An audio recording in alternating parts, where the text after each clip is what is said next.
Desa bersih yang ada di Sumatera Barat ini terkenal karena memiliki keragaman budaya tradisional yang menarik untuk bisa kamu kunjungi. Bukan hanya itu, Desa Madobak Mentawai ini bahkan menawarkan wisata alam yang populer. Ada dua wisata alam menakjubkan yang jadi rekomendasi di desa ini, yaitu air terjun Kulukubuk dan Sungai Siberut.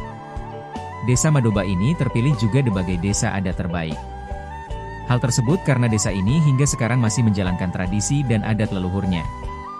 Madobak salah satu desa terbaik untuk melakukan kegiatan trekking dan kegiatan kebudayaan. Madobak adalah desa yang masih mempertahankan kegiatan kebudayaan yang masih kental dan para generasi muda sangat mencintai tradisi mereka dan masih sering kita bisa melihat anak-anak berlatih secara alami dan menyanyi sebagaimana para sikerei atau syaman. Terletak di Kecamatan Siberut Selatan Kabupaten Kepulauan Mentawai, Desa Madobak tidak hanya menarik perhatian dengan keindahannya, namun juga pengakuan dari pemerintah. Desa Madobak telah terpilih sebagai desa terbaik dalam kategori desa adat terbaik